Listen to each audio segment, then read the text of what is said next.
Ambassador Valith had spent 40 years studying alien cultures, and in all that time, she had never met a species quite like humans, her own people. The Korthans were a tall and graceful race with silver skin and eyes like polished amber. They valued peace above all things and named their vessels after virtues that reflected their souls. Ships like Eternal Harmony and Gentle Dawn sailed through their space, carrying diplomats and scholars to every corner of the known galaxy. The Valori, masters of mathematics and logic, named their ships after equations and theorems. The Dreth honored their ancestors by giving vessels the names of great warriors who had died with honor. Even the insectoid Kyrix named their hive ships after queens who had led their people through dark times, but humans were different. Humans named their ships after monsters. Valith stood at the observation window of Station Axis 7, watching the human vessel drift into dock.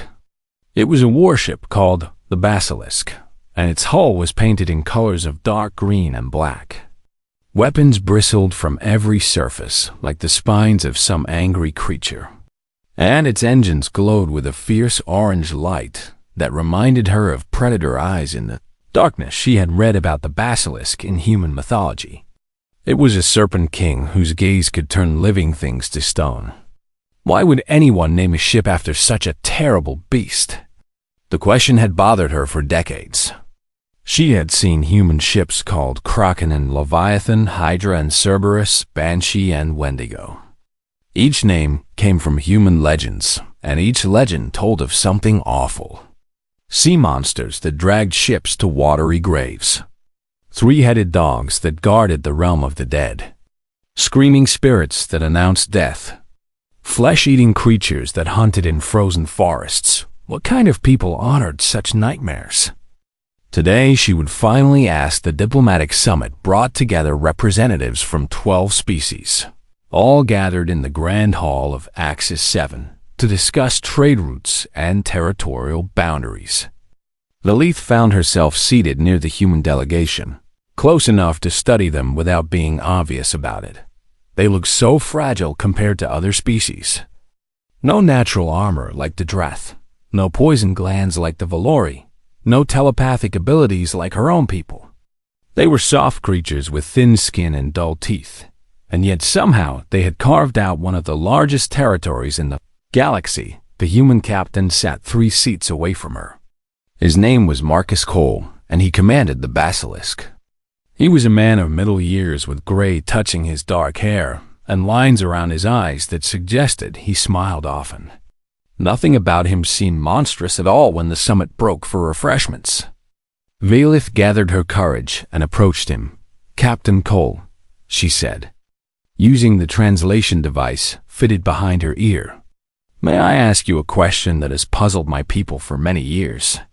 The human turned to face her, and his expression became warm and welcoming. "Of course, Ambassador. I always enjoy talking with Korthans. Your people have been good friends to humanity. We value our friendship with Earth greatly," Valith replied. "Which is why I hope you will not find my question offensive. I doubt anything you say could offend me." "Please, ask." Valith gestured toward the viewing window where the basilisk was visible in dock. "Your ship. Why is it named after a creature of nightmare? Why do humans name so many vessels after monsters and beasts of legend?" Captain Cole's smile changed. It became deeper, more knowing, touched with something that Valith could not quite identify. Was it pride? Sadness? Perhaps both? "That is a very old question, Ambassador," he said, "and the answer goes back to the beginning of our species." He guided her to a quiet corner where they could talk without being overheard. His voice dropped low, and his eyes grew distant as if he were looking at something far away. "Earth was not a gentle mother to humanity," he began. "Our world was beautiful, yes, but it was also deadly. We evolved on a planet filled with predators that could tear us apart, diseases that could wipe out entire populations, natural disasters that could destroy everything we built. For most of our history, we were not the hunters. We were the hunted," Valith listened with growing fascination. Her own home world had been peaceful and calm, with no major predators and a stable climate. She had never considered what it might be like to evolve under constant threat. To survive, Cole continued, our ancestors had to be clever. They could not outrun the predators, so they learned to outsmart them. They could not overpower the beasts, so they learned to trap them. And when they gathered around their fires at night, listening to the sounds of hungry things in the darkness, they told stories. Stories about monsters, Valith said softly. Yes, but not just any stories. They created legends about creatures even more terrible than the real predators outside their caves. They imagined beasts that could not be stopped, that could not be reasoned with, that would chase you to the ends of the earth and never, ever give up. The captain paused, and that strange smile returned.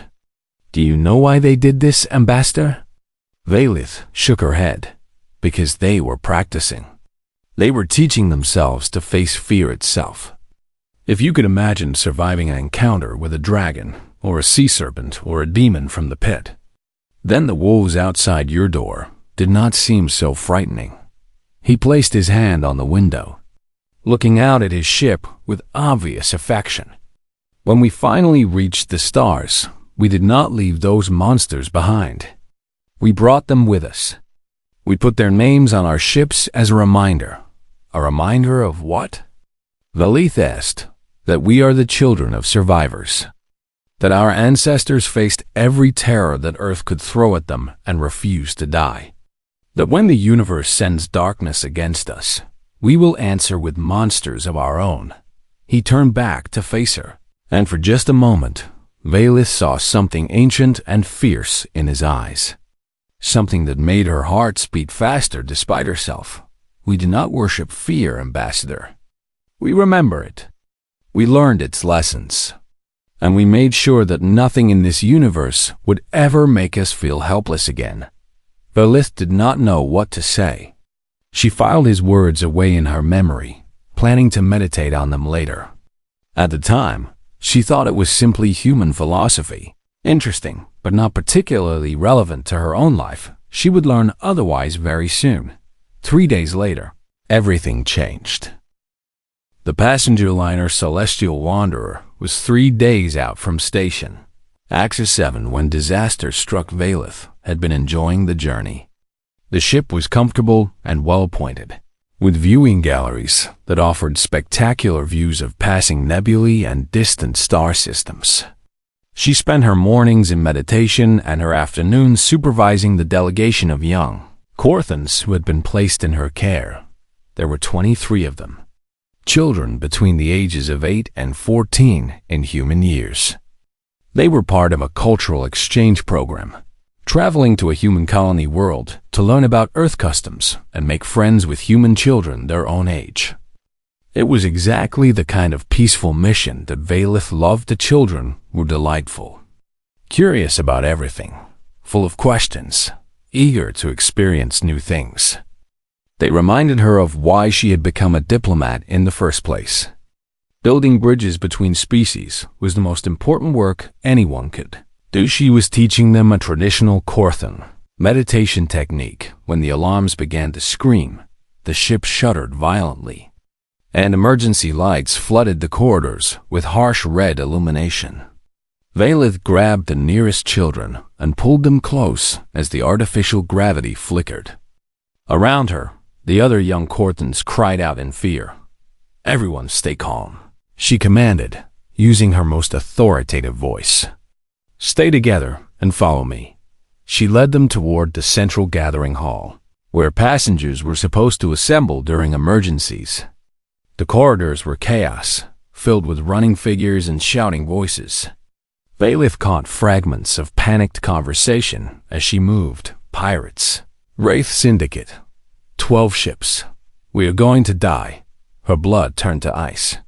The Wraith Syndicate was the most feared pirate organization in the lawless regions of space. They were a coalition of criminals from 6 different species, united by greed and cruelty. Their raids were legendary for their brutality. They took what they wanted and killed anyone who resisted. When she reached the gathering hall, she found hundreds of passengers already there. Humans, Korthans, Valori, and others huddled together in frightened groups. The captain of the Celestial Wanderer stood on a raised platform, trying to maintain order.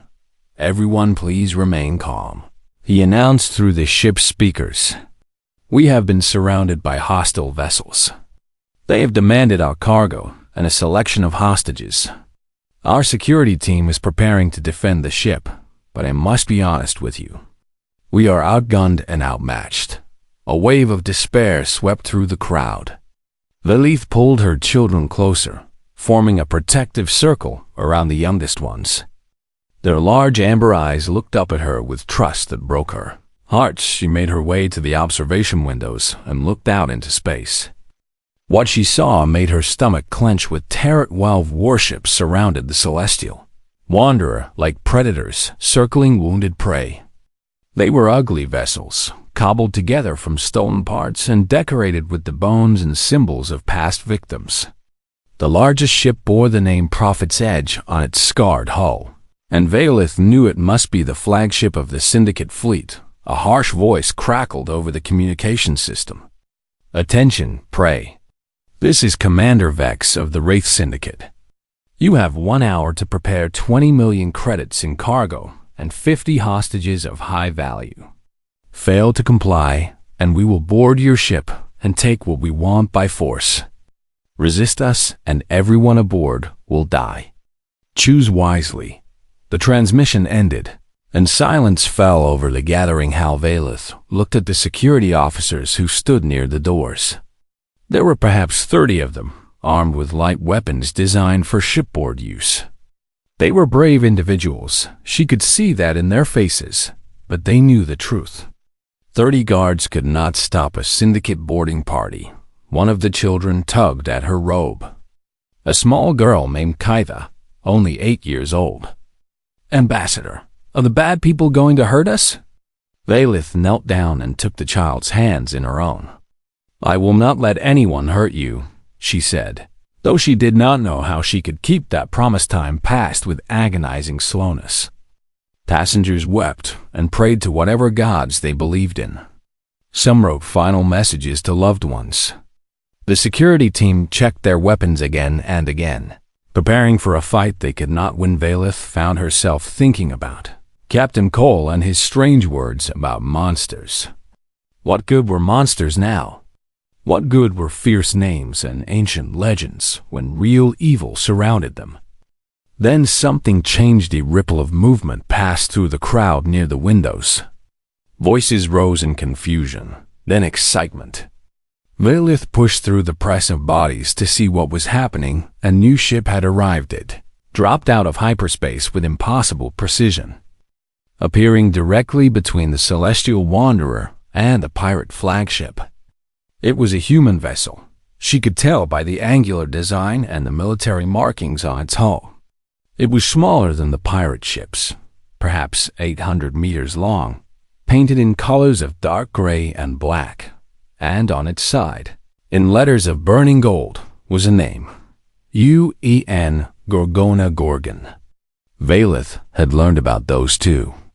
They were creatures from human legend with snakes for hair and faces, so terrible that anyone who looked upon them turned to stone. One ship, just one, against 12 pirate warships. A human officer near the window laughed. It was not a frightened sound. It was a laugh of pure relief and fierce joy. "The Gorgon," he said to no one in particular. "They sent the Gorgon. One ship cannot save us," a Valori merchant protested. "The mathematics are clear. We are still going to die." The human officer shook his head, and his smile was wild and proud. "You do not understand," he said. "That is a Nemesis-class destroyer. And more importantly, that is Commander Tanaka." "Who is Commander Tanaka?" Valith asked. The officer looked at her with something like pity. "You are about to find out." A new voice came over the communication system. It was a woman's voice, calm and controlled and absolutely certain. "This is Commander Yuki Tanaka of the UEN Gorgon, to all Wraith Syndicate vessels. You have 60 seconds to power down your weapons and surrender. This is your only warning." For a moment, there was silence. Then the pirate commander's voice returned, laughing with cruel amusement. "One ship! You bring one ship against my fleet. Human, you are either very brave or very stupid. I will enjoy adding your vessel to my collection." Commander Tanaka did not respond. She did not need to. The 60 seconds began to count down. Valeth watched the Gorgon through the window. It hung motionless in space, a single point of defiance against overwhelming odds. She thought about what Captain Cole had said about monsters and nightmares, about ancestors who faced terror and refused to die. The 60 seconds ended, and the monster woke up. The Gorgon moved like nothing Valeth had ever seen in her experience. Space battles were slow and careful affairs. Ships circled each other at great distances, trading fire while their captains calculated angles and trajectories. There was a mathematics to combat, a cold logic that governed every engagement. The Gorgon ignored all of that. The human ship surged forward with engines blazing, accelerating so fast that the hull should have crumpled from the stress. It dove straight into the heart of the pirate formation like a predator lunging for the throat of its prey. The syndicate ships opened fire. Beams of energy and streams of projectiles tore through space toward the charging destroyer. Some of them hit, gouging scars into the dark hull and sending sparks cascading into the void. The Gorgon did not slow down. It did not turn aside. It kept coming. "They are insane," the Valori merchant whispered. "No captain would fly into enemy fire like that. It goes against every principle of rational warfare." But the human officer was grinning like a madman. "Humans do not fight rational wars," he said. "We fight wars we can win." The Gorgon reached the first pirate ship and unleashed its weapons. Valeth had never seen such firepower from a single vessel. Railguns hurled slugs of dense metal at incredible velocities. Plasma cannons vomited streams of superheated matter. Missiles erupted from launch tubes and spiraled toward their targets on trails of white fire. The first pirate ship came apart in seconds. Its shields collapsed under the barrage, and then its hull tore open like paper. Atmosphere vented into space, mixing with flame and debris. Escape pods launched in desperate streams, but the Gorgon was already moving to its next target. 2 more syndicate vessels tried to coordinate their fire. They positioned themselves to catch the human ship in a crossfire, their weapons charging for a devastating combined assault. Commander Tanaka did not let them finish. The Gorgon twisted in space with impossible agility, using its maneuvering thrusters to spin and dodge while maintaining forward momentum. One pirate ship fired too early and missed. The other fired too late and hit nothing but empty void.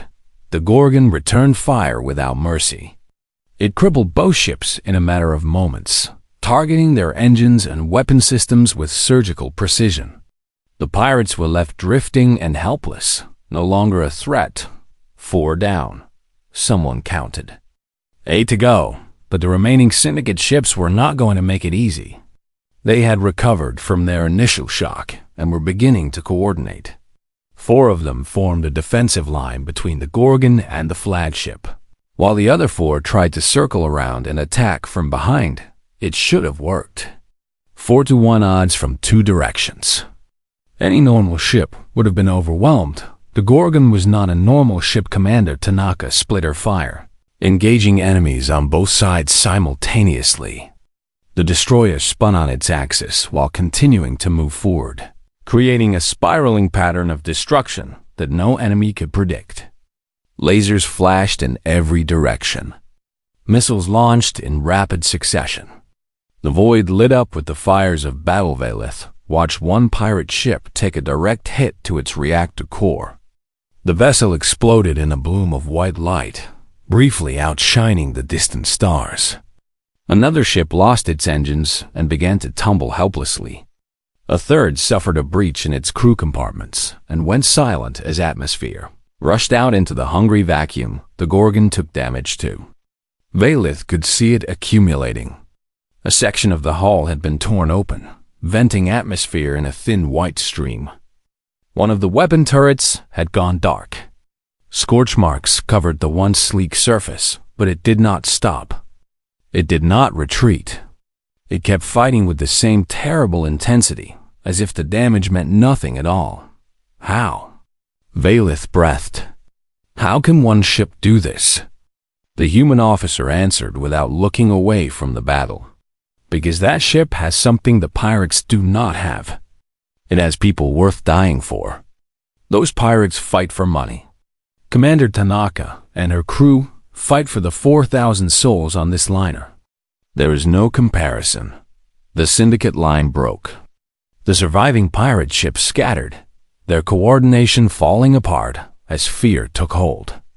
They had expected an easy victory, a helpless passenger ship with no real defense. Instead, they had found a nightmare made of metal and fire. The flagship Prophet's Edge began to turn away. Commander Vex had seen enough. His fleet was broken, his ships burning, his dreams of easy plunder turned to ash. He ordered a full retreat. Pushing his engines to maximum power, he almost escaped. The Gorgon pursued him into an asteroid field. Valith lost sight of the battle as both ships disappeared behind tumbling rocks of ice and stone. For long minutes, there was nothing to see but flashes of light in the distance. Explosions that lit up the asteroids from within. The silent dance of destruction playing out among the ancient debris. Then the Gorgon emerged, dragging the crippled flagship behind it with tractor beams. Prophet's Edge was a wreck. Its engines were destroyed, its weapons shattered, its hull breached in a dozen places. It drifted helplessly in the grip of the human destroyer. Utterly defeated, Commander Vex's voice came over the open channel. It was no longer cruel or amused. It was broken and desperate. We surrender. We surrender. Please, no more. We surrender. Commander Tanaka's reply was calm and cold. Surrender accepted. Power down all remaining systems. Any attempt to resist will be met with immediate destruction. You attacked civilians. You threatened children. Be grateful I'm letting you live to face trial. The battle was over. Valith looked at the clock on the gathering hall wall and felt her legs go weak. 14 minutes. The entire engagement had lasted 14 minutes. One human ship against 12 pirate warships, and it had taken 14 minutes to achieve total victory around her. Passengers were weeping with relief. They embraced each other, regardless of species. Corthans hugged humans. Valori clasped hands with Dreth. In the face of death and deliverance, all the barriers between peoples seemed to fade away. Little Kytha tugged at Valith's robe again. Ambassador, did the monster save us? Valith looked out the window at the battered Gorgon. Its hull was scarred and burned. Atmosphere still leaked from multiple breaches, but it held position between the Celestial Wanderer and the defeated pirates, standing guard like a faithful protector. Yes, little one, she said softly. The monster saved us. She thought about Captain Cole's words, about ancestors who faced terror and refused to die. About becoming the thing that darkness fears. For the first time, she began to understand. The rescue operations began within the hour. Shuttles launched from the Gorgon, carrying medical teams and emergency supplies to the Celestial Wanderer. Human medics moved through the passenger liner with calm efficiency, treating the injured and offering comfort to the traumatized. They were gentle and kind. These warriors who had just torn apart a pirate fleet. Valith watched them work with growing fascination. A young human woman bandaged a cut on a Corthan child's forehead, speaking soft words of reassurance. A human man carried an elderly Valerie who could not walk, treating her with the care one might show a beloved grandmother. There was no distinction in their compassion. No hesitation based on species or appearance. These were the same people who crewed the monster that had become Death, incarnate just hours before when the immediate crisis was handled. Valeth requested permission to board the Gorgon. She needed to understand. She needed to see the beast up close, and look into its eyes. A shuttle carried her across the gap between ships. And as they approached, she got her first close view of the damage. The Gorgon had paid a heavy price for its victory. Great gashes marred the hull where enemy weapons had struck home. Entire sections were dark and lifeless. Emergency force fields shimmered over breaches where atmosphere had escaped into space. The shuttle landed in a hangar bay that bore the scars of battle. Deck plating was warped and blackened. Maintenance crews worked frantically to repair damaged systems. The air smelled of smoke and ozone, and something sharp that Valeth could not identify a human officer met her at the shuttle door. He was young, barely more than a boy by human standards, and his uniform was torn and stained with blood. One arm was wrapped in a bandage, but he stood straight and saluted crisply. "Ambassador Valeth," he said. "I am Lieutenant Chun. Commander Tanaka has granted your request for an audience. Please follow me." He led her through corridors that showed the true cost of the battle. Valeth saw repair teams welding damaged bulkheads. She passed medical stations where wounded crew members received treatment. She stepped over cables that had been hastily rerouted around destroyed systems, and she saw the dead. They lay in a cargo bay that had been converted into a temporary morgue. 17 of them, arranged in neat rows, each body covered with a flag bearing the emblem of Earth. Crew members stood guard over their fallen comrades, their faces set in expressions of grief and pride. Lieutenant Chun paused at the door. 17 dead, he said quietly. 43 wounded, including 12 in critical condition. For strangers, Valeth whispered.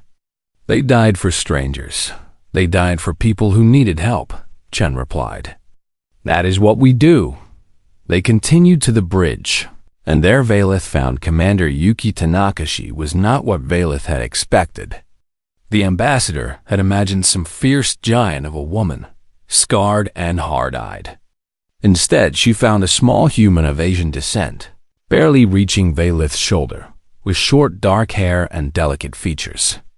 Bandages wrapped her left arm and one side of her face, but she stood at her command station with quiet authority. Ambassador Valeth, Tanaka said, turning to face her guest. I am glad you survived.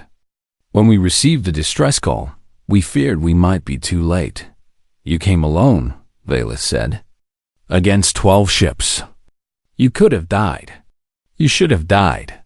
Why would you take such a risk? Tanaka considered the question carefully before answering. When I was a child, pirates attacked the transport carrying my family. A human warship answered our distress call, but it arrived too late. My parents did not survive. I was 8 years old. She paused, and something flickered in her dark eyes. I joined the Navy because I wanted to make sure that no other child would feel what I felt that day. When we received your distress signal, I did not think about odds or calculations. I thought about the children on your ship. Korthan children. Human children. It did not matter which. They were children, and they were afraid, and I could help them. But your crew, Valeth protested. 17 of them are dead. How can you justify their sacrifice for people you had never met? I did not order them to die, Tanaka said softly. I ordered them to fight. They knew the risks. They chose to accept them. Do you want to know their names? Valeth nodded slowly. Lieutenant Sarah Okonkwo. She was 26 years old. She loved poetry and wanted to publish a book someday. Ensign David Kim. He was engaged to be married next month. His fiancée is on Earth, waiting for him to come home. Tanaka continued, naming each of the 17 who had died. She knew details about their lives, their dreams, their families. These were not just crew members to her. They were people she had loved. They gave their lives for strangers, Tanaka concluded. But they did not think of you as strangers. To them, you were simply people who needed help. That was enough. Velith felt something shift inside her. A wall she had not known existed began to crumble. We have a saying among my people, she said. We believe that violence is always wrong. That war is the failure of wisdom. That fighting should only ever be a last resort. We have similar sayings, Tanaka replied.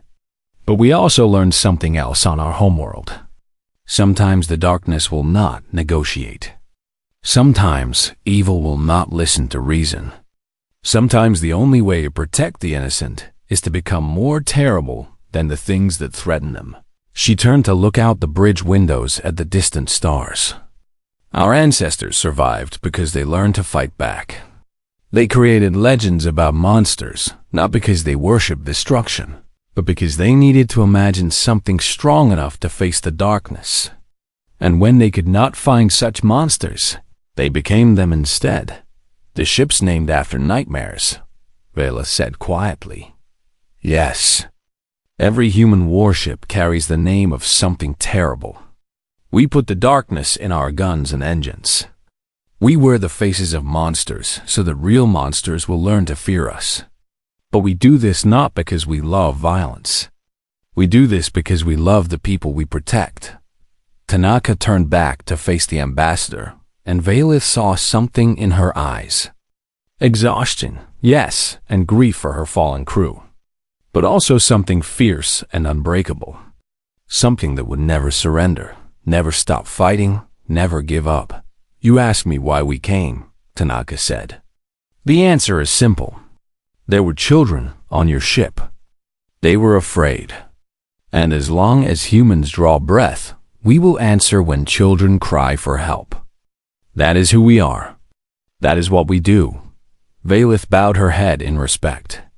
She had studied aliens for 40 years, but she had never truly understood humans until this moment. Now she did. 6 months after the attack, Ambassador Velith stood before the Korthan High Council. The chamber was vast and ancient, carved from living crystal that had grown for 10,000 years. Light filtered through translucent walls, casting rainbow patterns across the floor.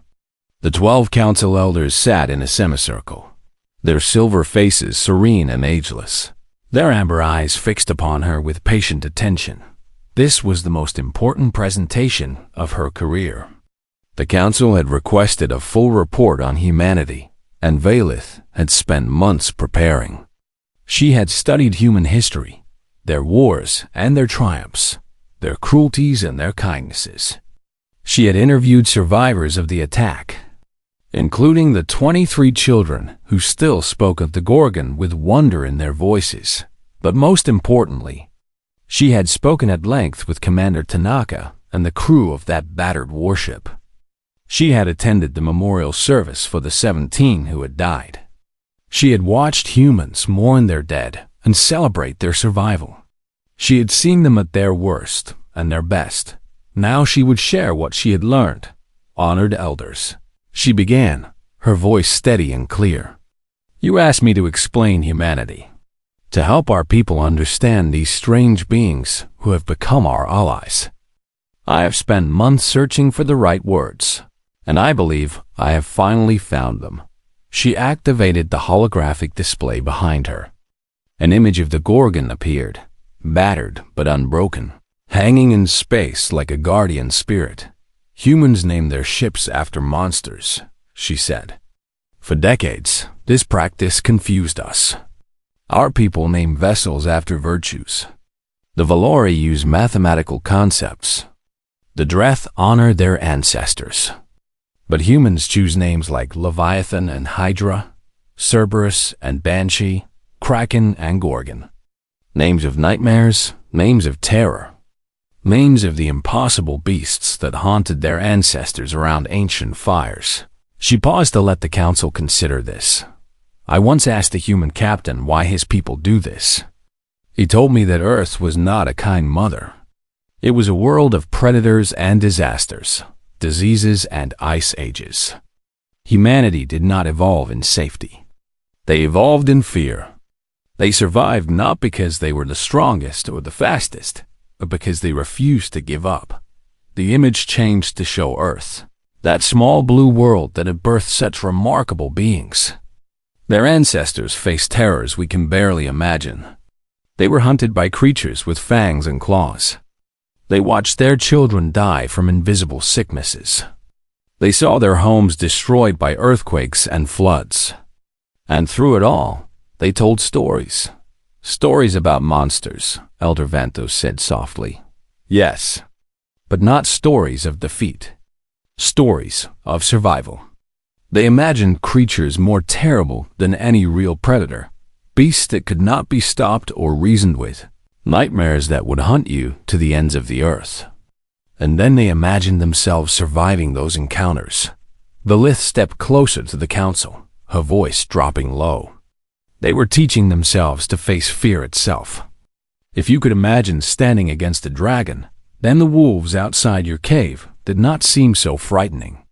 If you could picture defeating a sea monster, then the storms that sank your boats were just obstacles to overcome. The image shifted again, showing the battle between the Gorgon and the pirate fleet. 12 against 1, and the one had won. When humanity reached the stars, they brought their monsters with them. They put those ancient names on their warships as a promise, not just to their enemies, but to themselves. They were declaring that they had not forgotten, that the children of survivors would always be survivors, that no matter what darkness the universe sent against them, they would answer with something equally terrible. She showed them the faces of the Gorgon's crew, the 17 who had died, the 43 who had been wounded, the woman with bandaged arms who had led them all. These humans came to our rescue not because we were valuable to them, not because of politics or economics or strategic interests. They came because there were children on our ship, and the children were afraid. They fought 12 warships with a single vessel, lost 17 of their own people, and they consider this a victory, not because they defeated pirates, but because they saved lives. Elder Mithra leaned forward, her ancient eyes troubled. Should we fear them, Ambassador? A species that embraces the imagery of monsters, that fights with such ferocity, that seems to find glory in violence? Valith had anticipated this question. She had thought about it for many sleepless nights. No, she said firmly. We should not fear them. We should be grateful beyond measure that they consider us friends. She pulled up one final image. Little Kaida, the 8-year-old girl, standing beside Commander Tanaka on the day the children visited the Gorgon. The human warrior was kneeling to be at eye level with the child, and both of them were smiling. I have seen what humanity does to its enemies, Valith said. It is terrible. They fight with a ferocity that defies reason, a determination that borders on madness. They do not know how to surrender. They do not know how to give up. When darkness threatens those they protect, they become darkness in return. She looked each elder in the eye, one by one. But I have also seen what humanity does for its friends. They send their finest warriors to protect strangers' children. They give their lives for people they have never met. They grieve for their fallen, and then they get up and fight again. They name their ships after monsters not to frighten their allies, but to reassure them. Her voice rose with conviction. The names are a promise. When the Gorgon comes, your enemies turn to stone. When the Kraken arrives, the things that hunt you are dragged into the deep. When the Cerberus stands guard, nothing passes.